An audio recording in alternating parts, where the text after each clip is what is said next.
Hello, and good evening once again. This is Alistair Nelson TV on TikTok, Alistair Nelson TV on Facebook, and Alistair Nelson on YouTube. This evening, I'm back to continue the cocoa story started last week Wednesday. And like I said, cocoa is Ghana. Ghana is cocoa. In recent times, we have heard how farmers are crying for their monies. Government has released 1 billion Ghana cedis to purchase the crop which is left and has not been paid for. We targeted 650,000 tons this year. We have bought 580, we have paid for 530, we are left of 50,000 tons on that 580. So government has released money to pay farmers at the old price for these 50,000 tons. Indeed, then again, it has released funds to also bring in 70,000 tons that will be left to show up to make up for the difference. So government has released 1 billion to the LBCs to go out there to be able to pay the farmers the cocoa that they took. So it is in good order. We must realize that the farmer is the bedrock of this cocoa industry. If the farmers didn't take an action, go and plow the land, nest the seedlings, and then grow it alongside other crops like plantain, other trees, and other trees, to make sure the cocoa tree matures. So they are an essential part of that cocoa industry we are talking about. But why? What have they done? What have we done to them? Is the cocoa farming they are doing, is it not good for us? Has it not been the bane of our development? Has it not been the contributing factor in terms of finances that we needed to develop this country? Look, find out. Our dams, the Volta Dam, it was built by counterpart funding of 70 million pounds. Where did the money come from? Kwame Nkrumah passed the Cocoa Amendments Bill in 1954, 2 days that approved some money. Because at the time the world market price had been increased, Kwame Nkrumah took 71% of that money, kept it in the Bank of England, not at the first July, the money will be. Is that money that Kwame Nkrumah took 70 million pounds, that's cocoa farmers money, to pay for counterpart funding of the Volta River. Then the Bui Dams too. The Bui Dam up there in the north. When the loan came in, was to use 10,000 tons of cocoa every year to reduce the cost of the debt of their country. Look at the Takrady Harbour. Gordon Dadisbeck built. Look at Achimota Street. Gordon Dadisbeck. What happened? The Takwa Government Hospital. He used cocoa farmers' money way back when he was governor between 1918 and 1927. Come and look at our roads, transportation, railways. Gordon Dadisbeck used cocoa farmers' money to buy and build railways in this country. Kwame Nkrumah did the same thing, followed up. If I won't say anything at all, the motorway that traverses Accra Tema was built with cocoa farmers' money. Even the Tema Harbour was built by cocoa funding, cocoa farmers' money. Then other roads, Accra, Kumasi, the motorway, everything. 43 brand new secondary schools, 60 new factories from cocoa farmers' sweat. And look at the Tema Oil Refinery and the Takrady Flour Mills, all from cocoa farmers' sweat. Look at our education in terms of educational facilities. Most of it is coming from the sweat of the cocoa farm. Look at our investments, Cape Coast University, University of Ghana, Tech, all of them were built by Nkrumah with cocoa funding. The Nyankpala Training Institute, which is UDS today, was built by cocoa farmers' sweat. Then started our many training colleges across the country. Why? Community and basic schools. Even the Boakwa State College was built by Ochinyini, but with cocoa farmers' money. Then health. Look at Kolebu. The Kolebu Teaching Hospital. Those cocoa farmers' sweat that got the hospital for us. The Takwa Government Hospital. You understand? The Tetekwashi Hospital. The cocoa clinics dotted around all the countries. The coming up of new towns and new cities. We use cocoa counterpart funding to develop Tema. Cocoa farmers' money. That's what we used to build from Community 1 to 20 something. So when you mention the name of the cocoa farmer, you shrivel. You understand? Because It is their actions and inactions that they have invested their time to go into farming and have brought the nation this fortune. So we shouldn't at this time push them back and despise them. Not at all. Not at all. But what pains me is the neglect by the MPP Dankwa Busia Domo of cocoa farmers and shea nut farmers all over these years. And yet the farmers are not coming to a realization that they don't seek their interest well. Busia, he devalued the currency at the time he was president. And then he caused spiral inflation that caused the people in the rural side not to be able to enjoy the monies they received from the cocoa board at the time. Busia, yes, that's what he did. J. Kufuor tried a little. He came with the mass spraying exercise and among others. So at one time, because of his investments, we got 1 million tons of cocoa. Then what did Nana Addo come and do? He neglected the cocoa farmers in entirety. He selected people to go to cocoa board with a deliberate intention because of their actions, because of what you are seeing today, to collapse the place, collapse the cocoa board, and then diversify it, put it on diversity implementation, and go and take your money. They will pass back and go and buy it. That has been it. Why would you appoint people who are criminally minded by their action today to go close to cocoa? It's because you wanted them to help you destroy it so that you share the booty. You took a loan to do 156,000 hectares of cocoa farm so that you prune the cocoa trees down and build another one. This was under the cocoa rehabilitation project. What happened? Of the 156,000, the government of the loan they took, they only were able to deliver 40,000 hectares. It's 116 hectares left. So we have cocoa farms that have Akati on it, and they are still sitting somewhere because one person or the other decided not to do the right things there. Then the procurement gymnastics that went on unheard of in the cocoa history, with criminally minded contractors and suppliers hijacking cocoa board with killer exorbitant prices of their wares and services. We know them, and they were being paid quickly. 4 days for their exit. Look at how they took an LC to be able to bring in bills of sack they didn't need. They had already brought in many of it that they were not using. That was sitting at the port. That was not even clear. So there's a deliberate attempt to rather come and push the blame on us because they knew how deep they had dug the pit within the cocoa sector. Then also the payment in kind under MPP, Nana Addo stopped it. They refused to give fertilizer, pre-input, pesticide spraying machines, and rather diverted them and sold them. We're moving donkeys from Wa to Burkina to go and sell fertilizer that was meant for farmers. All the way from the hinterland that's eastern region, people were moving to go and sell fertilizer. Why? What is it? So then the payment in cash too, the MPP, they failed. At one time they were paying less, very, very minute, 25% of the produce that went to the international market. These persons, what were they doing? They paid them 25% when the peak of the price was at $12,000. They paid them, I'm telling you, they paid them just a little of 25%. Why? Where did they keep the money? Where did they keep the money, I ask? So I've come to realize something. We're in crisis, but people want to take an advantage of it. So what the NDC must do now is to hold farmers rally across all the 74 districts, cocoa districts. Whilst they do so, they must get the party people within those vicinities to get involved. We have to uproot the bad people within the cocoa board setup. We have to encourage the farmers to work hard. We have to be focused when we say we are going to deregulate the sector. And I'm telling you, if we do so, we'll be able to dispel their propaganda. Look, I'm telling you, we must replace these 3 deputy CEOs. Yesterday, what happened by the demonstration at the cocoa headquarters? I'm telling you, these 3 deputy CEOs, they know about it. Dr. Atu Boateng, Dr. Francis Bah, and then Dr. Kuti Ati. Allegedly, they know something about it. Because it cannot happen. How did it happen? How did it happen? I ask. Those 2 people who came in the bus, I'm telling you, they are not cocoa farmers. At this time of the year, you cannot leave your cocoa farm and go anywhere. So what are they talking about?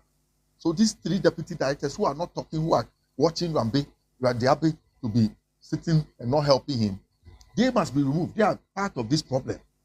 They are part of this problem. And get people who are able and willing within the cocoa board setup.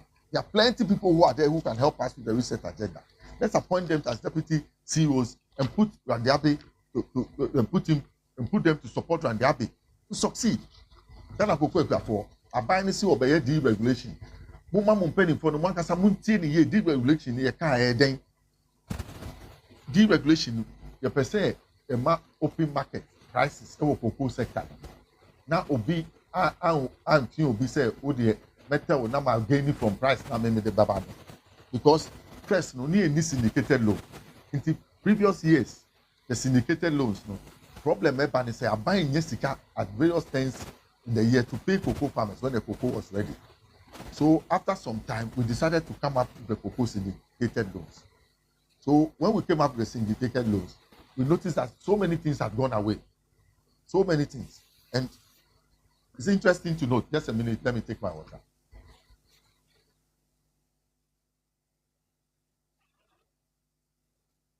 X mineral water. X mineral water.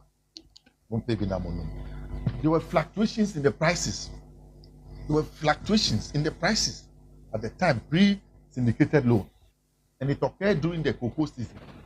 So government could not give a guaranteed price to any farmer. When the prices went up, the farmers were expecting. That is why we came to the syndicated loan. And then when the syndicated loan came, it came to help us in so many things. Beginning of the year, when we knew we had a cocoa season, money was made available through a forward sales arrangement to give us the money, and it was put in the central bank. That money does a lot in pushing the cedi, which is the Ghanaian cedi. It has done so all these years. Look, I'm telling you, the syndicated loan, though it had its faults, because we couldn't take advantage of high prices during the season when the prices went up. But at the same time, like I told you, it helped us to put finance, and it made the farmer assured that there was a guaranteed minimum price at the end of the season that they could take their cash. But what has happened? Nana Akufo-Addo collapsed the syndicated loan system, and they brought a buyer-led purchasing scheme that they put in place, and this is what has collapsed in front of us. So what do? We're in the post-syndicated loan era, but you can see that some of the problems that existed in the pre-syndicated loan is now coming back. So Dr. Atuforsin sat down and said that they will go to Parliament with a bill, the cocoa bill, in order to make sure that government will be able to buy the farm produce subsequently in the coming year. So a lot has happened, and the deregulation is just like the deregulation in the oil sector. When the dollar falls against the cedi, then prices for the fuel will have to go down because you buy in dollars and it has gone down. So it will reflect at the export price. And when prices are increased, it goes up. So vice versa for the cocoa farmer. There's a deregulated sector about the financing. They are going to revive PBC and CPC to make sure that 50% of our cocoa bills are paid for by processors locally. Then the other 50% will go out, but it will be secured. And that's bring in more money for the farmers to also enjoy. And I'm telling you, these reforms that Atuforsin is bringing is excellent. Very, very excellent. So you hear them. Look, and when we process our cocoa, we have sweet and bitter cocoa. It can be served hot or cold. We can use it for our breakfast across the whole nation. Our prisons, our health centers, our schools, everywhere. You understand? So that we make use of those that will be produced here for nobody to come and say anything that we are producing we cannot buy. So let me tell you too. I've been observing still those who are chasing Randy Abbey and insulting him and other things. He's not responding to you. I've told you that leave the man alone to focus. Those internal saboteurs at the cocoa board, leave Randy Abbey alone. Those MPP implants at cocoa board. But it pained me, cocoa board, those who went to vote on 31st July, you should have done a check and notice them because they are going to paint their fingers during the elections on 31st January and use it to sack them. Why? Look, Randy Abbey is an affable young man who is there in his 50s and is a pillar in the political space, a broadcast journalist. He has the understanding for finance. He's an MBA finance graduate. So it is not for nothing that he understands the system where he is. And he has been working quietly under the scenes to make sure cocoa board succeeds. Look at one innovative thing that he has done. You people are accusing he has bought foul land cruisers, he has bought 144 cars. Ask him where he got the money from. It is not cocoa board bank balance that he went to pick the money from. It is the droppings the droppings, the Abinchi cocoa, as the result of checking all the cocoa bags before export, those beans that spill on the ground, Randiabe made them to gather all of it and sold it. It is that money that he used to build what we are having today. Use it to build, to use it to buy the cars. To buy the cars they are talking about, That's what Randiabe used that money for, not to renovate his house. He has not taken a peso from anybody. He's still riding his own car. So what are they talking about? I'm saying that the droppings of cocoa at the various ports is what Randiabe gathered and raised enough money to buy the 144 trucks and the 4 Land Cruisers. He has not used a pinch of cocoa boss money to do anything for himself. He still drives his car. So I'm saying leave Randiabe alone. You people, but all the same, no, we all know that Randiabe is focused. He has the support of the president. He has the support of the NDC. He should work hard to make sure he succeeds at where he is and bring results to all of us. Look, I pray that one day we'll get to the end of all this, because the revival of a PBC and CPC, among other things, to buy 50% of our cocoa, I'm sure we're getting to the right path in order to secure funding. Like I told you, we are in the post-syndicated loan era. So the problems of the pre-syndicated loan era, which was the fluctuation in the cocoa price that affected pricing within that regime, will come back. So the bill, which is the cocoa bill, must take care of that. The cocoa bonds that will be floated for must be paid for, not to cause inflation in our countryside. I want to encourage those who are also helping to defend and speak for the cocoa board. Samson Ahe, Honorable, is one of them. Peter Boamo Tokuno, Honorable, is one of them. Tema Opusampo, the CEO himself, Randy Anetiabe, the Public Affairs Jerome Assam. They are helping, and Hopsi Adoye too is helping. Don't stop.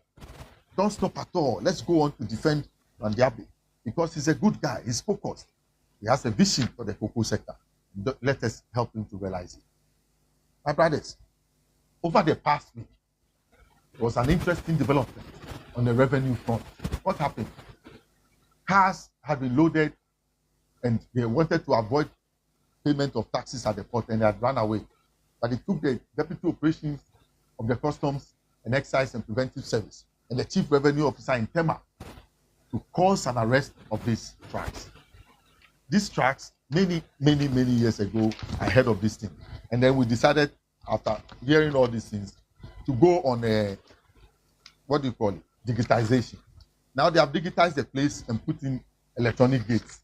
But human being is still able to go through and then smuggle whatever he wants to, the goods, and avoid tax and other things.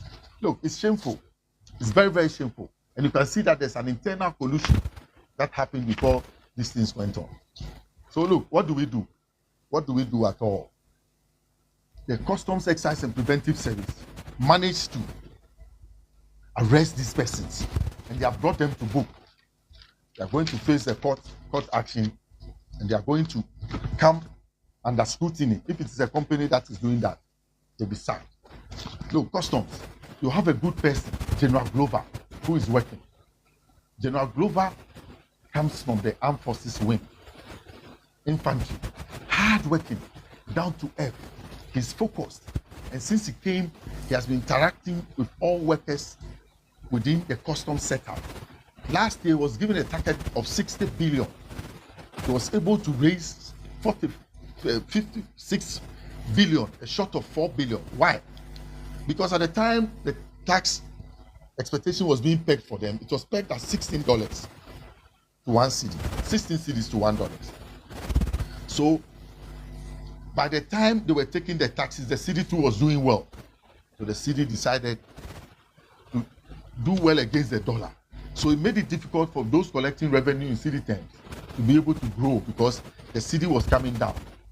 So if you check, last year's target was 45 billion. This year he made 56 billion from the 60 billion target.